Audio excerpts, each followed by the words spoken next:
Ultrakill is not a happy game. Apart from a few silly gags and a hamter, the game's lore revolves around an apocalyptic event that plunges both the physical and divine world into chaos, and its characters reflect that very well. Almost every single one has a tragic backstory or a horrible end waiting to happen, but there is one specific character whose backstory caught my attention the most for being arguably the most horrifying and, in my opinion, undeserved. I'm of course talking about the cancerous rodent. Brother, this guy stinks! Nah, but jokes aside, I believe King Minos' story is distinctly the most tragic in the entirety of Ultrakill, and to see why, we should take a look into the lore of this extremely interesting character. After being cast to hell, Minos remained a ruler, a man who believed in fairness even in a place built on suffering. While the rest of hell was content to let sinners rot for eons, he saw something worth saving. He believed that love wasn't a sin and desire wasn't a crime whatsoever, and so, as heaven crumbled in the wake of God's disappearance, King Minos took action. Under his guidance, the lust layer transformed. It was no longer just an endless cycle of torment, it became something new, a civilization and a sanctuary. The sinners stood together, built together, and lived together. It was hope in a place designed to crush it. They created homes, cities, and a society built on second chances, where people who had been condemned not for malice, but for simply being human, could find a form of redemption.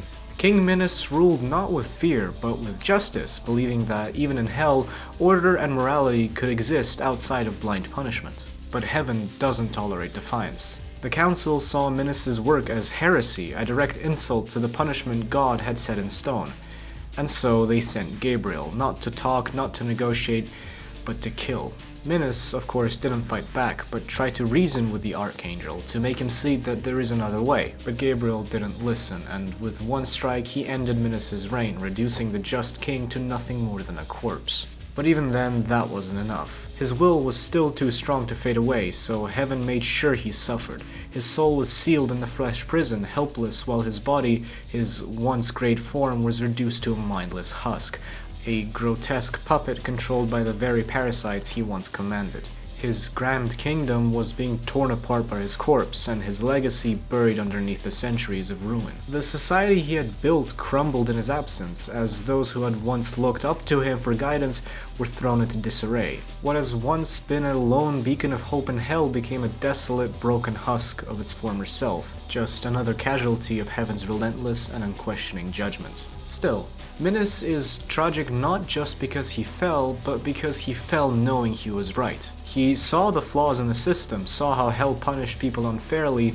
and he tried to change it. He wasn't some rebel trying to tear things down, he was a ruler who genuinely wanted to make things better. But in a world where rules are absolute and are being enforced by the forces of nature, trying to change them was a losing battle from the start. And that's what makes his fate so cruel. Instead of being remembered as a noble king, he was turned into a mockery of everything he stood for. His body reanimated, stripped of his will, and used as a mindless enforcer for the very system he fought against. The man who once judged with fairness was reduced to a hollow puppet, his voice silenced while his body carried out the orders he never agreed to. And even worse, he was still aware of it all. His soul, locked away in the flesh prison, could only watch as his hands tore apart everything he once protected. He wasn't just killed, he was preserved, trapped in a state of suffering for God knows how long. I get it, cause he went to get the milk. He never got a moment of rest, never got to even move on. He was just there, waiting, unable to act. Every moment was a reminder of his failure, not because he was wrong, but because he had tried to do the impossible.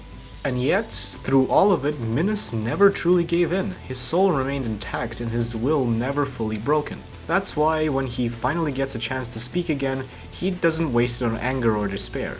Well, mostly. Instead, he berates V1 for being a helping hand in the doom of something he fought so hard to protect. Because even after everything, even after centuries of suffering, he's still the man he always was, something who cares about justice, who looks out for others, and who doesn't let his personal tragedy get in the way of what's right. Minos' story isn't just about loss, it's about endurance. He tried to peacefully stand against an unchangeable system and paid the price for it.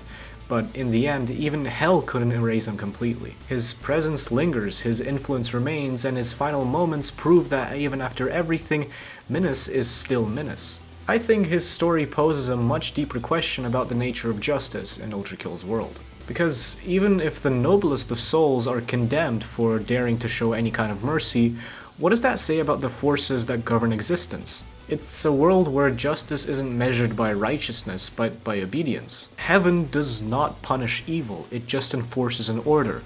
And those who dare challenge that order, even with the best intentions, are doomed to suffer.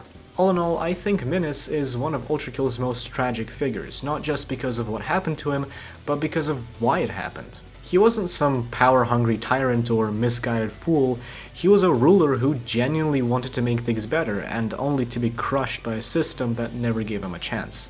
And even after his death, even after being turned into a mockery of himself, he still held on. His legacy turned out to be not just his fall, it's the fact that he never truly broke. That is, before we introduce his soul to 12 Gauge. His story is a rare kind of tragedy, the kind where the hero doesn't get a second chance, where justice doesn't win in the end. But it's also proof that even in a world as cruel and as hopeless as Ultrakill's, there are still those who try, and sometimes even if they lose, that's enough. But what do you think? Do you see Minos as a tragic hero, or is he just another lost soul in Hell's endless cycle? Let me know down in the comments below, because I love hearing your takes on Ultrakill's story. And as always, this was Cold Brew, thanks for watching, and I'll see you guys in the next one. Peace.